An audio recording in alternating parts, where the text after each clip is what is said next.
creating curiosity by asking better questions. This is Shed Talk.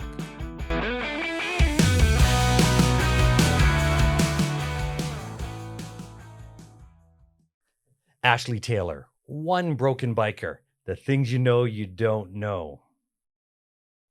Ashlee Taylor, thank you very much for coming on Shed Talk. I am so excited to have you on. Yeah. How are you doing? I'm good. I'm good. And you know what's really interesting? I understand this is your first time on a podcast as a vodcast, that we would say. And we've known each other for how many years? I don't even know. It's like the last time I saw you was like 6 years ago, 7 years ago.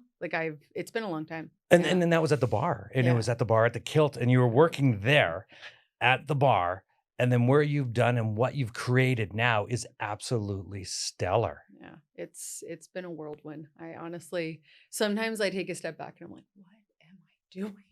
But like in a good way, right? Like I just can't believe time just keeps passing by and it just keeps scaling. So it's wonderful. And it is wonderful to see because, and one of the things about you is that you started a charity, One Broken Biker. Can you tell me a little bit about it, actually? Because that's what I really wanted to get to know. You said, oh, everybody knows about it, but I don't. Let me tell you about it. Yeah. So it's an easy process. We just support injured motorcyclists. It's like no other organization I've ever seen. So when we started this organization, we didn't want to just help a group of people. We wanted to help the individuals that are individuals that crash in motorcycles. So instead of just like, I'll get off that. But so we support injured motorcyclists. So if you get into a motorcycle accident, you contact us via our website, you fill out the form. That goes to our injury outreach team. We have roughly about 25 people in that department. Those people are all volunteers, but they're first responders. So paramedics, doctors, basically EMS, anybody that really kind of understands catastrophic accidents. They make a phone call to either the injured rider, if they can speak to them, or the family member that reported the accident. And then we talk to them in a compassionate way, talk about their accident, basically just tell them that we're here. We understand what you're going through, because motorcycle accidents being catastrophic, it's not like a car accident or a fender bender. It's you've almost lost your life or have a life-altering experience. And then we also offer them a care package. So every person gets a care package sent out to them. And each year we try to increase the amount we donate, but it's a flat rate, I guess. That sounds bad saying flat rate, but this year it's $800 per injured rider. Years prior, I think we started at $200 and then we worked our way up. And the more we raise, the more we just give out. And it's 100% volunteer based. Yeah, it's across Canada. So how did you get involved in this? And like, why? Yeah, why? Why? Well, it's such a unique, because when I look at you and then go back, you don't even look like you ride a bike. Obviously, I do. I'm a bad biker. A bad biker. Do you actually wear the leathers and everything? Yeah, of course I do. Way. Yeah, you got to. Seriously? Yeah. What do you ride? I have a Road Glide right now, which it's a Harley Davidson. It's interesting because it's not actually mine. That's a long story. But the question, okay, so is there actually better bikes like a Honda, Suzuki, or? Oh, that's a podcast in its own. Is it? Okay. Yeah, of course. I'm a Harley girl. Like Right. I'm right from the heart. My stepdad, who is the reason why we started OBB. So I'll give you some backstory. 2012, I'd got my bike license. So excited. My stepfather was like, if you're going to learn how to ride a motorcycle, it has to be a Harley. And so I'm trying to figure out, okay, am I going to take a motorcycle license? How am I going to make this happen? And then he just kind of turned to me and was like, well, you don't need a motorcycle license to buy a Harley and learn how to ride. And then I'm like, okay. And he's like, let's go. Jump in the car, go right to Harley. I buy a motorcycle. I had ridden, dirt bikes here and there, but super excited. So get the motorcycle, put a ton of kilometers on. He's teaching me, get my license. And then I think I was getting my first oil change on the bike because I bought a brand new Harley. And then on our way home from picking up the motorcycle, there was a road rage situation where a lady pulled out, brake checked my dad while he was riding. He lost control, sideswiped a horse trailer and went down. I witnessed it on my motorcycle. So I'd pulled over. It was very chaotic on Deerfoot it was a Friday, a long weekend of a Friday. It was like, anyways, so Deerfoot's at a halt. He's badly injured, broken back, broken neck, punctured lung. He's in and out. He kind of stood up at one point. You could tell his back was broken. And it's just crazy how you get superpower with that when you're going through a traumatic, accident, because he stands up and you can tell he's badly injured and he's trying to pick his motorcycle up. And it's just like, you can see your back is broken, your arm is broken, almost detached at one point. And anyways, he ended up being in the hospital for 4 months with recovery, flatlined multiple times. They were like, it was pretty shocking. I was working at, the Berwick. I don't know if you remember that bar. Yeah.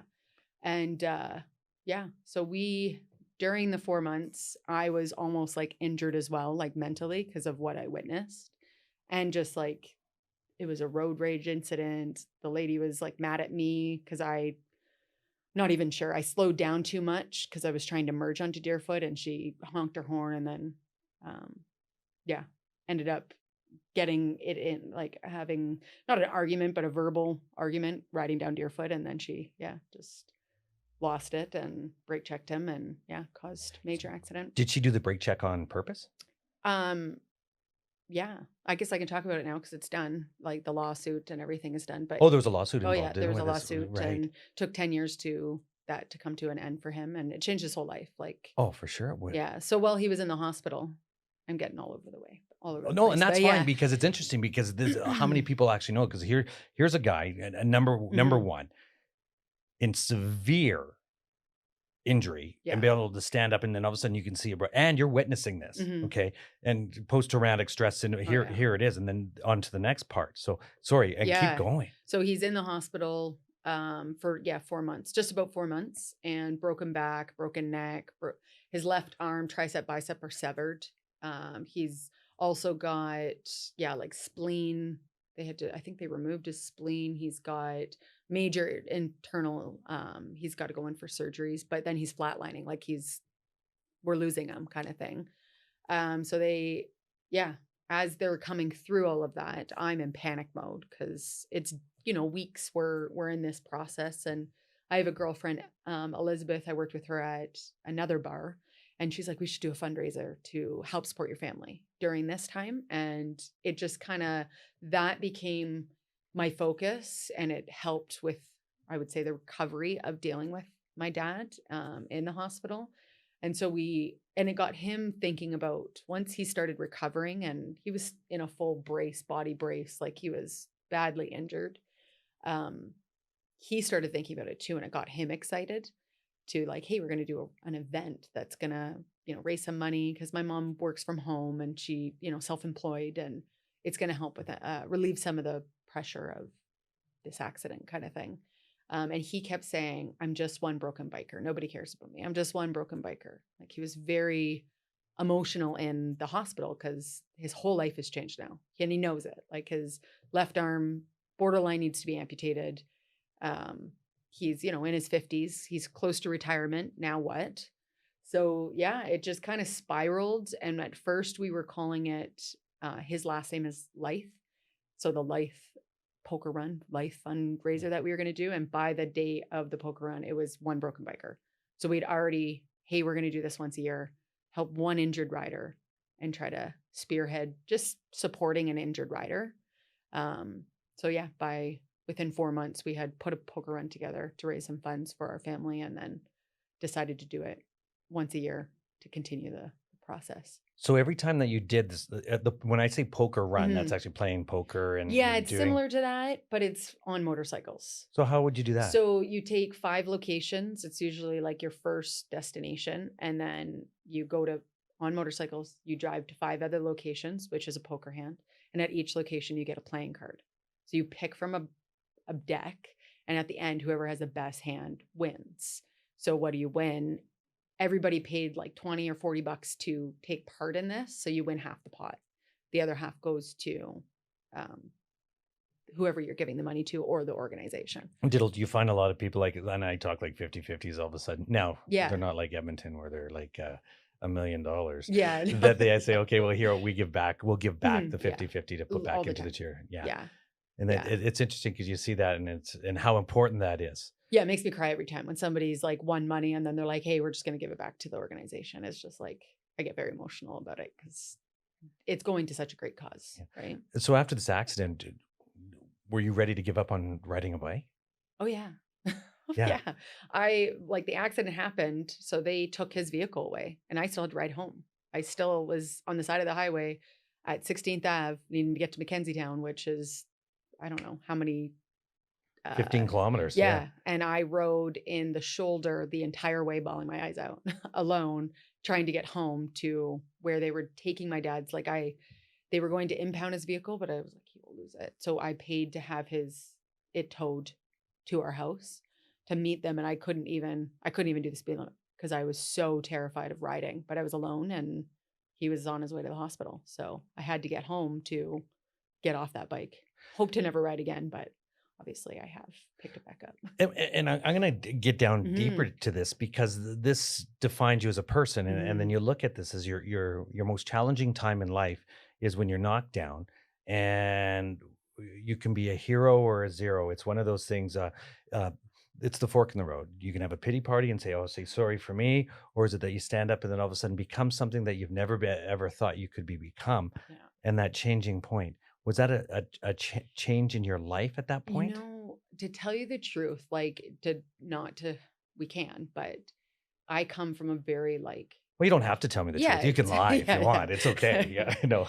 But coming from like a very like humbled beginning, like Glenn, my stepdad, he was the one in an accident.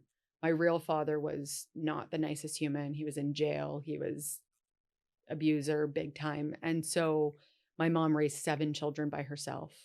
One passed away, so 6 ended up fully raising them. So, and I'm the youngest. So I really watched as a young child, knowing if you take that pity party, you're not getting anywhere. So I'm a very like with everything I do, half glass full, half full. Yeah. Is very much how I am. And then I do feel that if like energies, I'm not that I'm this big spiritual like person, but I do feel vibration of like, if you go this route, if it's the universe or God or whatever you believe in, like there's a vibration. And if you can really hone in on that, there'll be great success. Even if it's not financially, it's just going towards whatever that vibration is. I know that sounds so weird to say, but it's actually how I feel. But it's true though, because when you look at it, then why do people connect? Because we resonate on the same level, and we call it and back into because there's a TED talk coming in there about flow, is that we're connecting on the same wavelength, that we're aspiring to be great. Like, and in some people, it's like balcony friends and basement friends. Who do you hang out with? Well, you want to hang out with guys that are on the balcony that are going to take you to the next level, that inspires you to grow, versus guys that, or girls, and vice versa, that pull you down and say, oh, it's okay to be this way. So resonating with each other to grow. I am very much like, I get any negative. If you're a negative kind of person, I can't be near you. I have to get you out of my life because I am like, the sky is not the limit. It's past the sky. Like I am very much, that's just how I am. I think big, real big. And yeah, as you know, like even with the organization, I've just seen it grow, and now we're across Canada. This organization supports injured riders. Any Canadian injured rider, even if you crash in Thailand or Mexico, say you rent a motorcycle while you're on vacation, we'll still support you. So it's, yeah. And we've never turned away an injured rider. So it's pretty cool. So what were your greatest challenges? And here you are starting up a whole charity. And I know a lot of people that are setting up charities and the difficulties in doing that. What's one of the difficulties in doing that? I think there's a few, but like at the beginning, just not even understanding what a organization is, or like that there's different types, and then trying to really stick with, okay, we're a nonprofit. This is what we're doing. That was and then also getting people to trust in what we're doing. So with any business, any organization, there's always hiccups and like hurdles that you have to overcome. And those hurdles can break you, or you can lose trust with the community. If you lose trust with the community, no matter what kind of business, you're done. So really trying to like educate people on like what we're doing, and that we're one of the good guys, you know, and then getting people involved. Like the team I have right now, there's about 8 of us that are on the board. Some of them are voting, some of them are not, but 8 of us that really run the organization, and they're solid. And if I didn't have them, I'd be nowhere. Like finding the right people to do the job is like, and you don't have to be a biker. Before I was like, oh, you have to be a biker to be a part of this organization. And now I'm like, no, if you're good at something and you want to volunteer, we'll take you. Like, So how did you build the board? Like, okay, so here you are, you're starting the yeah, charity. Have you ever actually been on a board No. before? Have you ever started the board No. before? no. Okay. So- Let me just like back this up a little Yeah. bit. So super humbled beginning, thought I would work in the bar for the rest of my life. Honestly, I just did because I knew I just didn't have, I severely dyslexic. I knew that I was like not going to, I just didn't think I know that's like counteracting what I'm saying. I knew there was greatness in me, but I just figured OBB was just going to be this like rocket and I'd have to still just like make money. So I'd work in a bar. That was kind of how I always thought. Obviously things have changed. And So what was that changing moment? Like, when did you realize that aha moment, that lean in moment, that all of a sudden you realized, I'm better than I ever thought I could be? There was a moment that I know this sounds silly, but I had committed to working in a bar. And I was just like, that's fine. Cause I never want to take money from the organization. And like, I never wanted those donation dollars, or if we could get government grants, I always wanted to give those to the people that are volunteering. I know that sounds weird. I'm volunteering, but then it kind of spiraled. I ended up meeting a lawyer who wanted to volunteer and be a part of our organization. And there's like a cool story with that because he actually knew my dad. And then it just kind of spiraled. He was like, hey, I want to support you and give you guys a motorcycle so that you can raise more funds. And then now I actually work for him. So that's kind of interesting in its own, but then continuing on and just knowing like there's more, and I don't know. And I look at this, and that's where Shed Talk comes into play, is Yeah. the things you know that you don't know. Mhm. And you don't know if you ask better questions, where you're at in time and your life right now, to say, okay, wait a second, I can ask a better question. And all of a sudden that person you meet Yeah. all of a sudden opens up a door you never even knew you had. 100%. And I actually think, like, back to vibration too, opportunity is everywhere. There is opportunity everywhere. It's just start looking for it, because it can be small opportunities. It can be financial opportunities. It can be just growth opportunities, but they are everywhere. And I think now the more that I lean into that, I see it more clearly that you can grow and continue, like even OBB, like continue to grow it and continue to make it big. And we just lean into the opportunities that are given to the organization. And we just honestly, like, there's been so many hurdles, but now it's just like this well-oiled machine that we just, again, we haven't turned down an injured rider. We've helped 836 injured and almost $600,000 donated out. And that's basically only in the last 4 years, because the first few years were just 1 or 2 injured riders here and there. And then in 2017, we decided, hey, let's make this bigger. Like, we're getting more than 1 injured rider. Like, originally when we started this, we just wanted to help 1 person a year. Let's just do a good karma thing and raise some funds, and then we'll just donate it to 1 injured rider. And then in 2017, we were like, holy crap, we're getting way too many people inquiring to get support from us. And then we just were like, hey, let's make an online form that's filled out. We'll vet them, make sure that they have proof of accident, kind of do the process from there. And now last year we helped 138 just last year. And how do they find you? Like, on our website, you just go to our website and then you fill out the form. We had before where it's like, you could call me or you could text me, and then it was just like, I can't control that. So creating process and flow. So creating the process of report an injured rider goes to the website. Then that form goes to our injury outreach coordinator, and then he gives it out to, like I said, there's 25 people just in the injury outreach department. Is there anybody that's full-time in the organization? No. So it's all volunteer. volunteers. They're putting that together, and EMS is there doctors on it as well? Yeah, like we had a doctor, but he's no longer with us. But Right. yeah, because you do cycle through people because you're dealing with those accidents all the time. So we really try to gear towards people that are first responders, so they understand. Because I was doing the injury outreach before, and it's just like I would literally give all the money away. Like, I would just, you need more money. Let me like see if I can get this approved. That's not how we have process to prevent that. Because so I decided to step out of that, because I'm like, this isn't the role for me, because I'm too giving. Like, I would start giving them my own money. Like, So on this whole thing, you've started it up. Yeah. So what's your superpower? My superpower, I think listening to people. Right. Yeah, honestly, and just, yeah, if that is a superpower, but maybe I don't know it yet. Like I'm still figuring it out, but I know there's something. I can feel it. There's a vibration happening, And it's yeah. interesting because when listening to you talk about this, and all of a sudden, and we haven't even talked about this part yet, is here's the accident. Yeah. Here, whatever the accident is, yes, you're hurt. Where does the mental health come into play on this?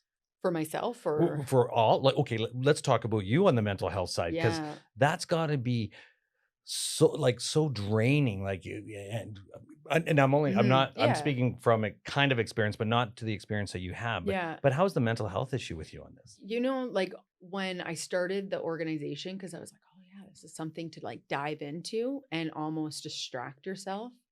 And I think it was 4 years ago. So the accident happened 12 years ago. So 4 years, my dad, I rode with him on two wheels. Like he had been on a trike for a bit and then he went back to two wheels. And then him and I, we used to see so eye to eye, and this accident brought us closer, but we've got friction because we're both bullheaded and we're both just like, no, I don't like certain things. And especially with this organization, and I see it being big picture, and sometimes him and I would butt heads. But I saw him on two wheels and I rode with him, and I didn't realize that I had I guess I had issues. I was shaking. I didn't even realize that this was even like something that I was still needing to process, that I can ride with him again. And I still have a hard time like getting back. He's back on two wheels, but it's very difficult I'm nervous all the time around him. So do you see a lot of people, family members, after an accident, this happens, is there a program or anything for them to say, hey, and because I'm sure there's a lot of deaths as well. Oh yeah. Going through this. Fatalities. Fatalities. And then going in there, is there another program that helps with that side of that? So with like getting back on the bike, is that what you mean? Not necessarily getting back on the bike, but all of a sudden the person is now deceased, and then giving support. Is there organizations so for that? I don't know, like in our organization, if you have a deceased family member from a motorcycle accident and you're one of our injured riders, we are like really big on community. And so we do the bike nights, and we host monthly events, and we encourage a lot of those people to come out, and then they get support, and they don't even realize, we don't even realize that we're offering this support until it's like a year later, and they're like, you have no idea what you did for us. And we often hear like, it wasn't the financial support you gave us, that was great, but it's the compassion you guys gave us and the community. So it's just very bizarre. This has been the most more frequent not frequent, but like just recently I realized, holy crap, these people don't care about the finances. Like, yes, that's the good part, but it's really the community that we've built around them to help support them through whatever scenario they're going through, if it's a fatality or an injured or a loss of limb or yeah. So how do you build a community around that? and then with like in a biker's community, because I rode a bike for probably a couple years. No way. What did you ride? I rode a Harley and a Moto Guzzi. Okay, Moto Guzzi, So Moto Guzzi, I got my license, rode it for the first time, went out there, all that in a bag of chips. Like, this is neat. This is cool. I went out and I went, it's not for me. And I was like, was it tension relieving or goal achieving? And I went, do you know what?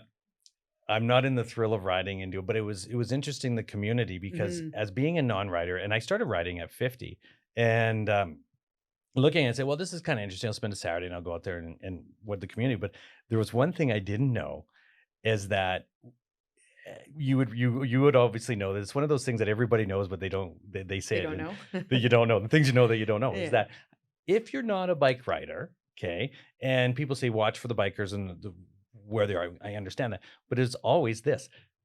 Yeah, the wave. The wave. Yeah. I didn't realize how important that wave is. And it's not this. It's is two it? fingers. Yeah, it's two fingers down. Oh man. And it's is like, who is that guy? So it's two fingers down. So what's the one the movie where he had the two fingers up? What movie was that with the could have been Dumb and Dumber. Dumb and Dumber. I can't even remember. I think it was Winston Churchill, Yeah, yeah, the okay. bad one there. But no, it was yeah. So you always had to wave. So it was, I guess, two heads. Yeah. And here I am. Hey, how you Yeah. doing? Total rookie. Yeah. And I just remember that. And then the communities, you'd go to places, and you'd always hang out with the bikers there, Yeah. and it's a very tight knit. Yeah. And I think communities. that definitely, like, we've created like this bike night in Calgary, which has been a big thing for the community, but so we create bike nights, you do hangouts, you do rides, it just naturally builds it. And then when we're building the fact that we've got injured people that we're supporting, and it took, we're 12 years in, and now like we go to a bike event, it's nonstop. Like we just had the Calgary Motorcycle Show, and I probably had 50 people come up to us saying, hey, you supported me in a motorcycle accident. Hey, you supported my dad crashed, or whatever the scenarios. And it's heart-wrenching because a lot of the times I'm like, hey, let's talk about it. Can I do like a short video with you, or let's take a picture? And they start crying and they're emotional. And it's really amazing, like what we've created without even, I always say it was an accident. It didn't come out here being like, hey, I'm going to start this nonprofit and we're going to help these people. It just happened, right? It happened from one crappy accident that changed my life. Not only just changed my life, I was on a different road. And then this totally, like, it almost put me into, like, I was partying and drinking and just being wild. And it just cleaned everything. Like, I was just like, I have to focus on my family and my dad and this community. And it just totally changed my direction. You can call it a cross in the road or whatever, but I went this way. And then it's ever since that happened, it's just been positive. Like I talk about this vibration, and it's legit. And I'm just going to say one more thing. This year, I don't know what it is, but it's like, I feel like OBB is just going to explode. I can just feel this, like, I just feel like it, and I don't know what that means, but I have this little voice in my head, and I'm not psycho or crazy, but yeah. I do. And it's going to be big. It's going to be big. And that's all it says. And a lot of people, when we talk about success, people think success, it's so hard. It's so hard to get success. Oh, you got to be doing this for all.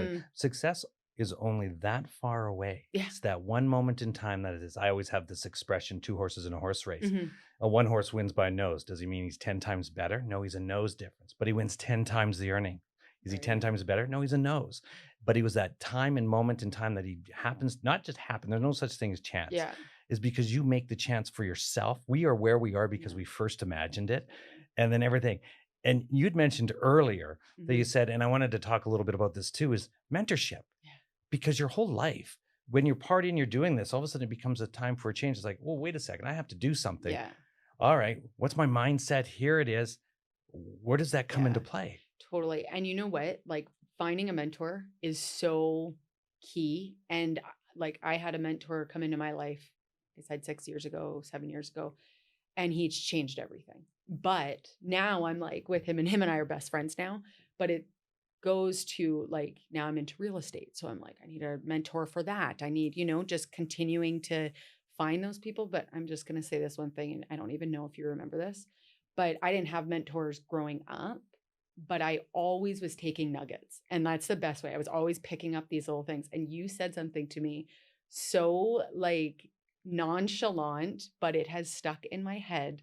And it's like, you don't realize even just like the information you give out to people because of your successes, they stick with people. Like, So I had started OBB. I just got this like almost a deal with Parts Canada, which is like a big deal in the motorcycle world. It's the biggest manufacturer for aftermarket parts for motorcycles. And they wanted to carry OBB stuff. And I was like, what does that mean? Like, they wanted to carry our sweaters, our t-shirts, our gear. And so I was at work. I think I was serving you, or you were like, had stopped in, and I was so excited. And then I told you, and you just so humbly, you were just like, that is so great. But just remember this moment, Ashlee. Just remember this moment, because there's going to be a time that it's not good. And just remember the good moments, because those will keep you going. You don't even know this, but it's been years since that conversation. And it's still in my head, that exact moment of you telling me that. Because anytime I have a good success, I always eat it up, and I'm like, yes, this is so great. And just be in the moment. but I always try when I have crappy moments, I try to remember that good moment, like I try to pull it back. So yeah, you don't even realize it, but you're a mentor. Well, no, thank you like very much. giving And I'm going that, back, and like, it's like, yeah, because I totally I get what you're saying, because we need what we call as anchor points to yeah, anchor on, because we get knocked down all the time. yeah, That's wonderful. Thank you very yeah, much for that. yeah. No, it's That's awesome. pretty. So for a young Ashlee, and it could be young kids or anything, what would you tell them? Not yourself, but Yeah, a young entrepreneurs that are looking to do, because you're an entrepreneur. You're yeah. totally that. You are a magnificent woman. You are a powerhouse out there. When you look at where you've been, what you've set up, and where you're going, and you talk about OBB taking off. Yes, that's a tailgate that actually it's hooked to you. And it's you that's going to totally blow up, because you can see it. And the people that you meet and the lives that you change, that's where this is going to come to play for the young person to look at you and go, I want to be her. I love it. What I would say to those younger people is, oh gosh, it'll get better. You just have to keep working. Like, that's the biggest thing, is like, I always knew it was going to get better, but that's not just given to you. You got to work for it. Right. And so just keep grinding, because opportunities are there, and you just have to look for them. Like, and I believe that through and through. Like, there's opportunities everywhere. That is so awesome. Well, you know what, Ashlee? Thank you very much for being on Shed Talk. The things you know that you don't know. And you know what? And one broken biker, I had no idea. Thank you very much. Yeah, no problem. This was awesome. Thank you. Now you know. Shed Talk.